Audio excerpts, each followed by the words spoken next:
Most people think the hard part of open nursery is the inspection, but in reality, a lot of people go wrong before they even get there.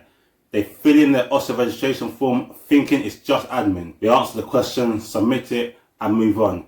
But what they don't realise is that the form is already being used to assess you. It shapes how Ofsted sees you, it influences what they focus on, and in some cases, it's the reason people get delayed, questioned, or struggle later on. So if you're currently completing your Ofsted registration, or you're planning to, this is something you need to get right. So if you're serious about opening a nursery, not just thinking about it, watch this all the way through, because one or two small mistakes in this form can cost you months. And through this video, going through the form step by step, I'll help ensure that you don't make these mistakes. But before we get into all of that, welcome to the channel.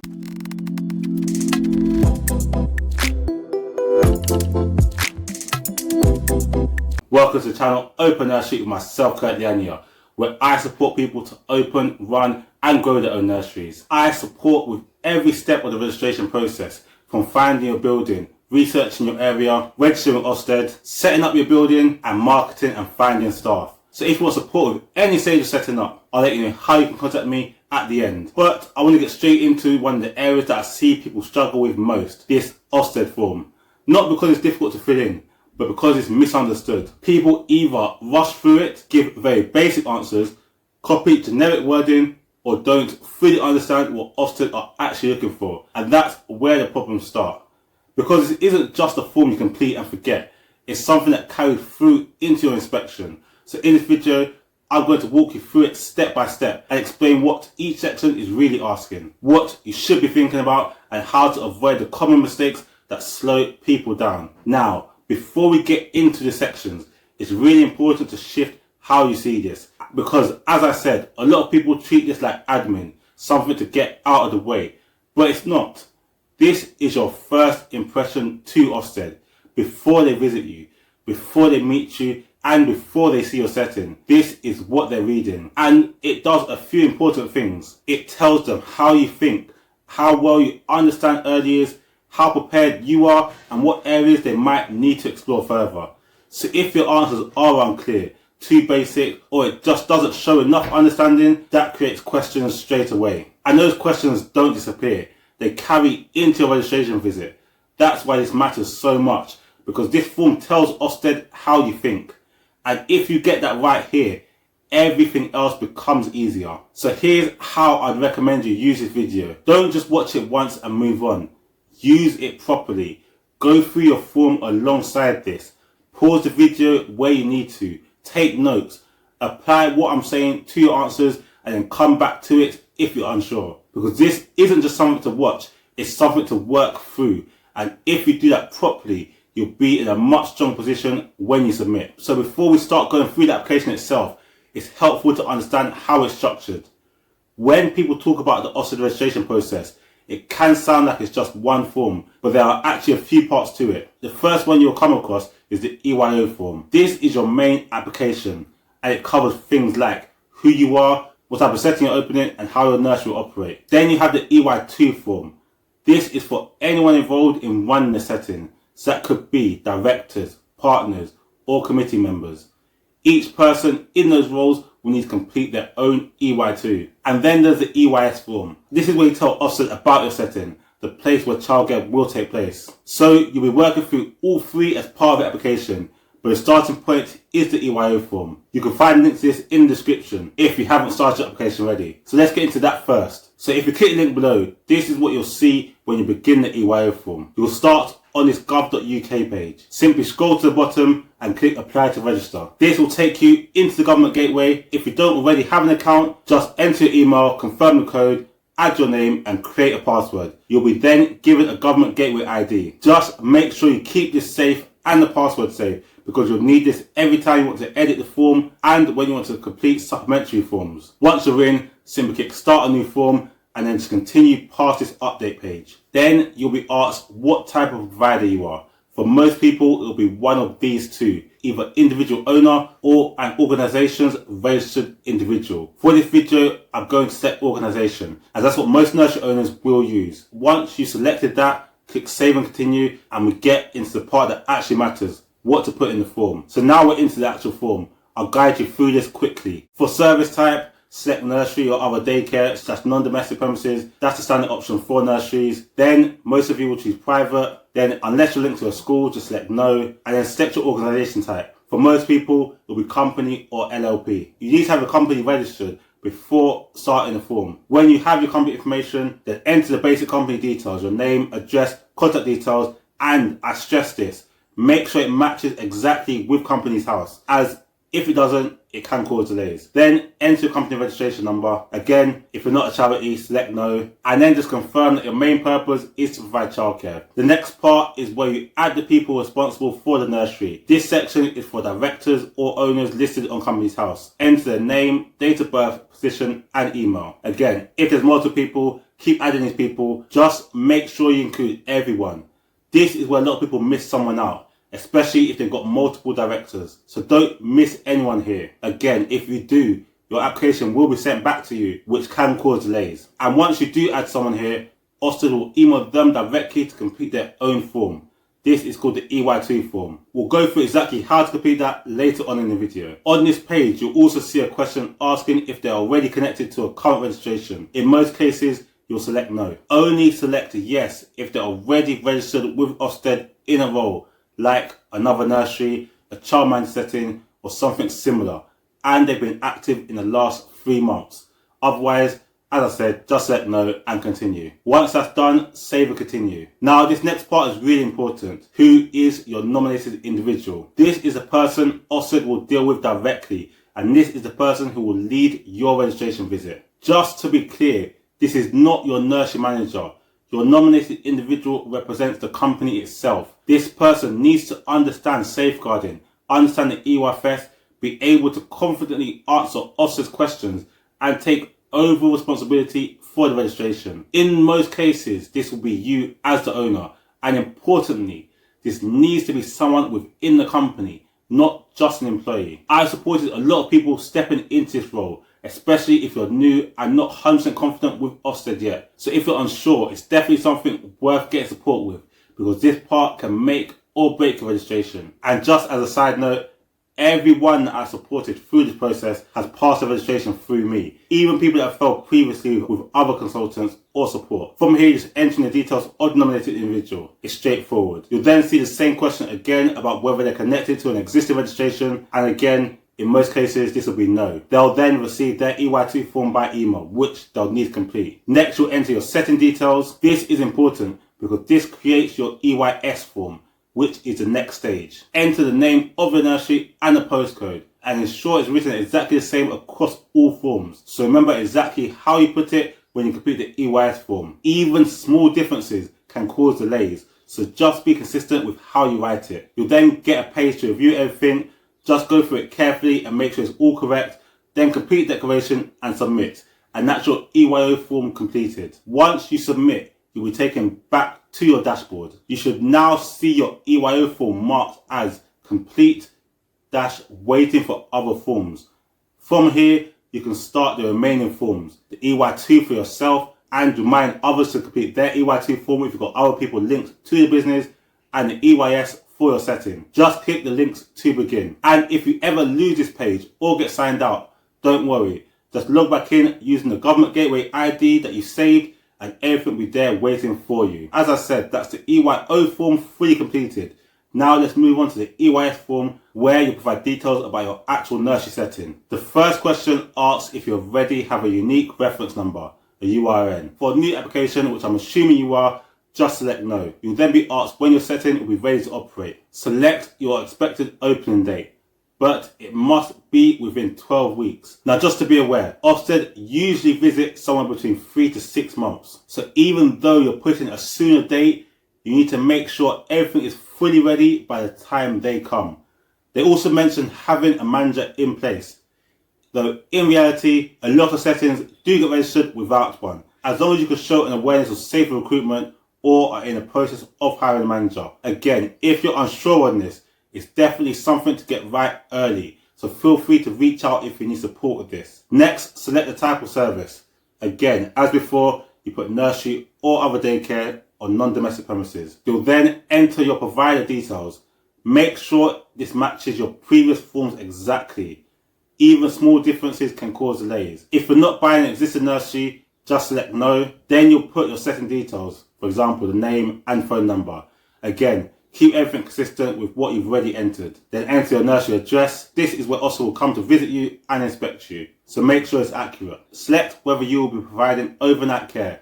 Again, for most people this will be no, but if you are planning to offer overnight care, you need to make sure that you follow and understand the additional EYFS requirements, such as suitable sleeping arrangements, appropriate supervision overnight, ensuring staff ratios are maintained, a clear risk assessment for sleeping children, and policies around rest, safety and monitoring. And finally, you'll be asked if you have sole use of the premises. If you do select no, you'll need to explain who else is using the space, when they're using it, and what they're using it for. It's not uncommon for nurseries to be set in shared use spaces.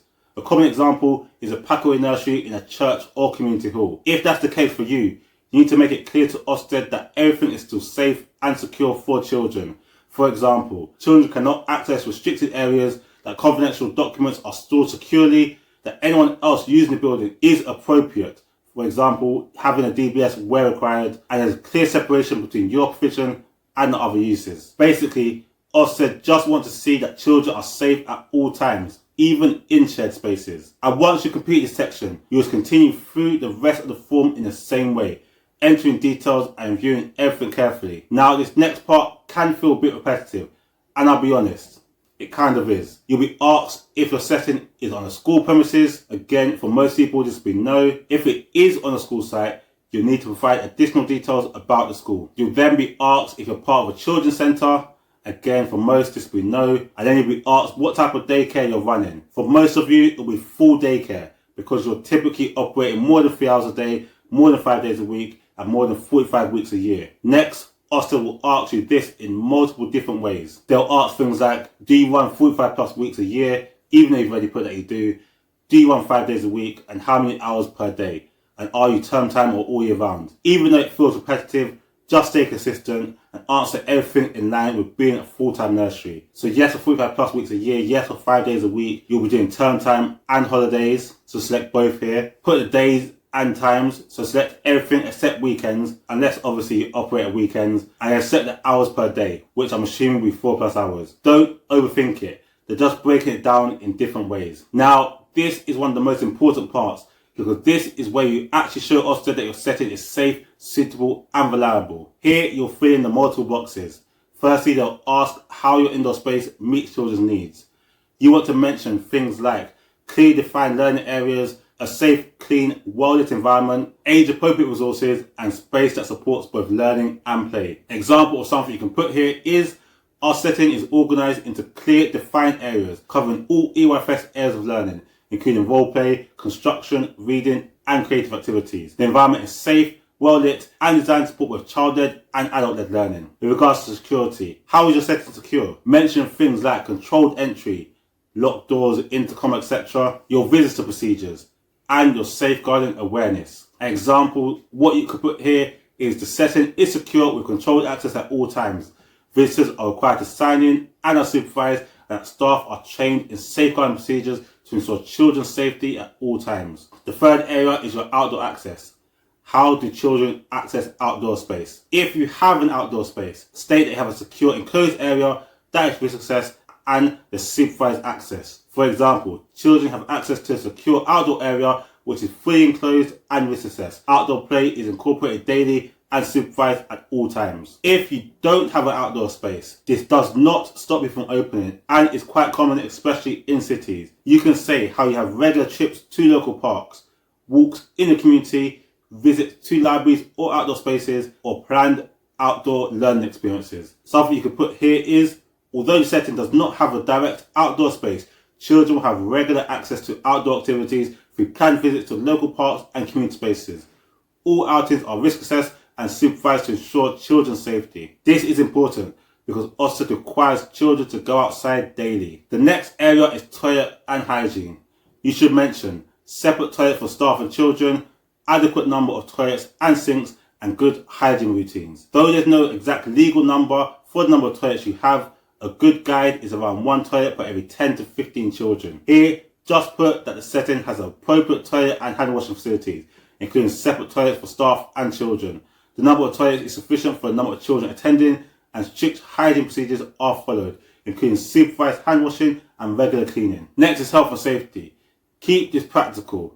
Mention regular risk assessments, staff training, safe storage of materials, and electrical safety. So for example, we comply with health and safety legislation through regular risk assessments, staff training, and maintaining a safe environment.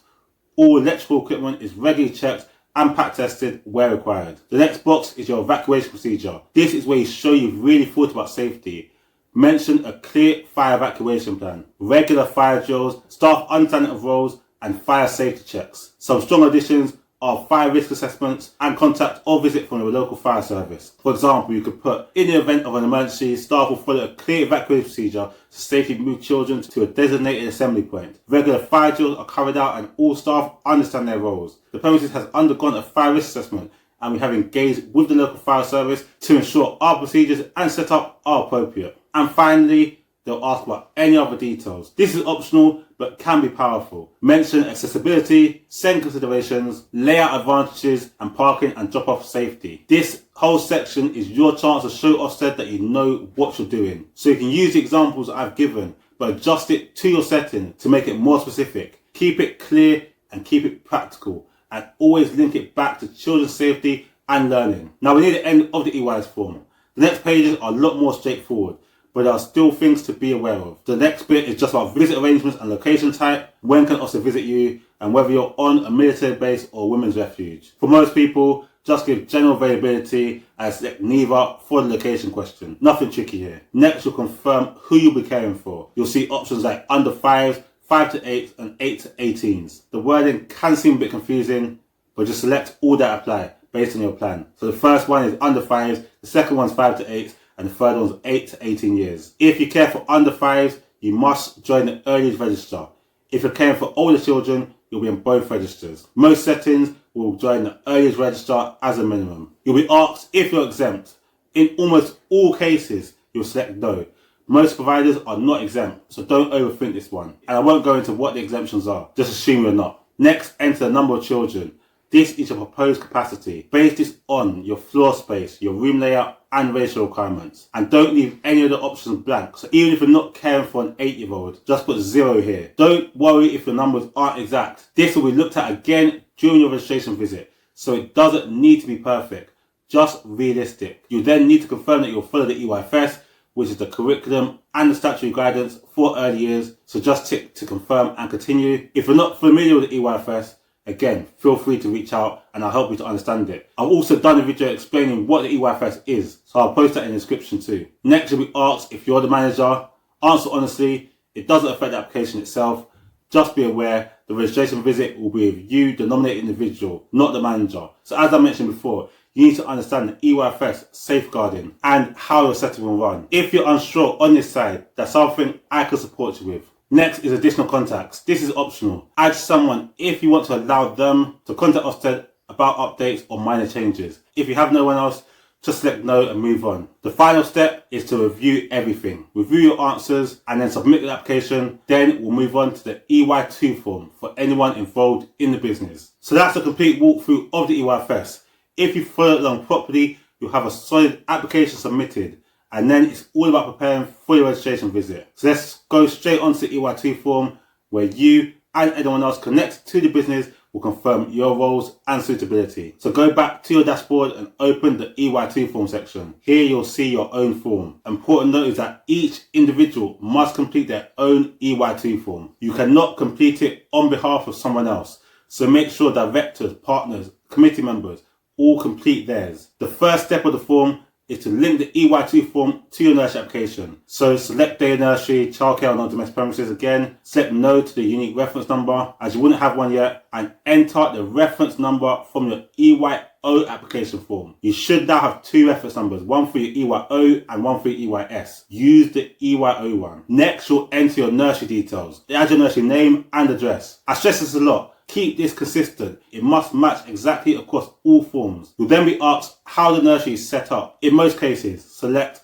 organisation. This applies if you set up a limited company, a partnership, or any formal structure. Only choose individual owner if you're self-employed or sole trader and you're not operating through a company or structure. You'll then see this question again. Is the organization's main or only purpose to provide daycare? Select yes. This simply confirms the business exists to run childcare. Next, you'll define your role. The most common answer is director of a company. If yours differs, simply select the option that matches your setup. You'll then be asked if you're the nominated individual. If it is you, then select the yes. And remember, the nominated individual is the main point of contact with Ofsted. They represent the organisation and are responsible for ensuring compliance. If you're planning to be included in staff-to-child ratio, this is where they start asking a bit more about you. You'll go through your work history, so whether you've worked with children before. If you have, just give a quick overview of your role and what you are doing day to day. They'll then ask you about qualifications or training. If you've got them, add them in. If not, you can just move through. Then they ask your personal details. Just make sure everything aligns up with your DBS and any official records that from company's house. After that, you'll add your contact details and answer whether you lived outside the UK in the past 5 years. This is just for background checks, nothing complicated. You also get asked if you applied to Ofsted before or anything similar. Most people haven't, so it's usually just a quick note and move on. And then towards the end, there are a few questions around military background, which again, for most of you, it will just be no. Next, you'll move on to your references. You'll need to give consent for Ofsted to contact them, then add in their details. Ideally, you should use a professional reference, someone you've worked with. But if you don't have one, that's fine. It can be a friend, colleague, or someone that knows you well. They just need to have known you for at least 1 year and can't be a family member. You'll need 2 referees in total. After that, you'll go through a few suitability questions. They'll ask whether you've ever been disqualified from providing childcare, whether social services have been involved with your children, and about any criminal convictions or anything else that can affect your suitability. Just be honest here. It doesn't automatically stop you from opening a nursery. Ofsted will do their checks on you, and if anything comes up, they'll usually just talk it through with you during the registration visit to understand the situation properly. But if you don't put it in, Ofsted will question that. Then you'll answer a question about your current connections to childcare providers. Straightforward, just select what applies to you. Next is your DBS. This is required, so if you haven't already got one, you'll need to apply before continuing. You'll confirm your DBS details and whether you're on the update service. In some cases, Ofsted might ask to see your original certificate. If they do, just send it off promptly and it shouldn't hold up your application. And that's pretty much it. Once everything's filled in, you submit your part, and then once everyone else involved has completed their EY2 forms, the application can go in for review. But before you submit the application, just slow it down for a second. Go back through everything. Names, addresses, dates. Make sure everything matches across every single form. I stress this so much because this is one of the biggest reasons that I see people get delayed. Not because of big issues, but because of small inconsistencies. A different spelling here, a different address format there, and suddenly your application gets pushed back. This can cause delays of weeks or maybe months. But once you submit everything, Ofsted will review your forms for accuracy, and if they're happy everything is correct, you'll receive details on how to make your payment. And around that time, you may also receive a date for your registration visit. And that's where things start to feel and get real. And let me quickly go through some of the mistakes I see people make. And I really want you to listen to this part because this is where people think they're ready, but they're not. Firstly, people are too vague in their answers. They say things like, we ensure children are safe, we support development, but they don't actually explain how. I also see people copy generic answers. Things that sound good on paper, but the moment Ofsted asks a follow-up question, it falls apart. I also see people not linking things to the EYFS. They mention activities, but they don't explain the intent behind them. Or I see people overcomplicating things, trying to sound impressive instead of just being clear. And the biggest one is people not actually showing understanding. They've written answers, but they couldn't confidently explain them if they were asked. And this is why people get delayed or fail. Not because they're not capable, not because they don't care, but because what they've written doesn't fully show Ofsted that they understand what they're doing. So what happens? Back and forth emails, delays, or worse, they reach the registration visit and realize they're not as prepared as they thought. Completing the application, that's just the first step. That doesn't mean you're ready, because once the registration visit date comes, you need to be able to Answer questions confidently. Show clear understanding. Demonstrate safeguarding knowledge. Explain your curriculum properly and show how the nursery will actually run. And if you don't pass, this isn't just a small setback.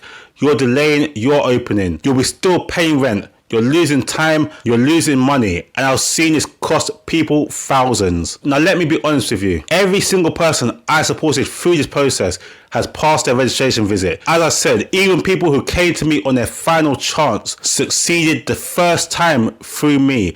And the reason isn't luck, it's preparation, it's clarity, it's knowing exactly what Ofsted expect and how to show it. So if you're at this stage right now and you're thinking, I think I'm ready, but I'm not 100% sure, that's completely normal.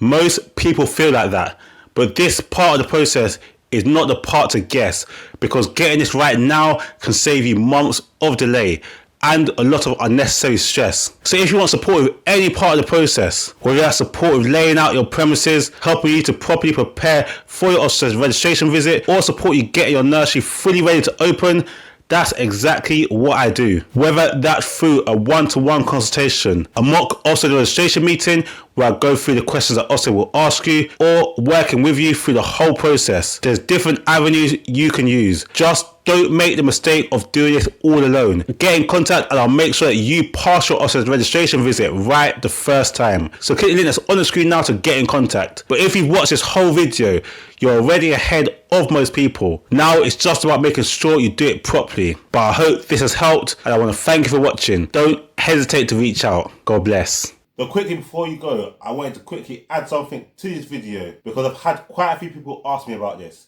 If you're currently completing your Ofsted application, I know it can feel a bit overwhelming, especially when you're trying to make sure that EYO, EY2 and EYS forms all match up properly and that your answers are clear enough before you submit. So I decided to offer an Ofsted application review service. This is where I can look over your application before you submit it. Check for any obvious mistakes, inconsistencies, weak answers, missing information, or anything that may cause unnecessary delays with Ofsted. It's not about me completing the form for you. You still need to understand your own application and be able to explain everything confidently during your registration visit. But what I can do is help you sense check it and make sure what you're submitting is clear, consistent, and ready for Ofsted to review. This is to help you to avoid any delays. You can also get a free checklist that you can use before submitting your application. So even if you don't book the review service, you'll still have something practical to work through. The checklist will help remind you to check things like your company details, your nursery name and address, your nominated individual, your EY2 forms, your setting information, and the common mistakes that cause delays. So if you want the free checklist, or if you would like me to review your application before you submit, I'll leave the link in the description below. Plus, I'll make the link available on the screen, because this is one part of the process where it's much better to spot the mistakes before you submit, rather than waiting for Ofsted to come back with questions or delays later on. So I hope this video has helped, and if you're at this stage now, take your time. Go through everything carefully and make sure your application is done properly. And as always, thank you for watching and God bless.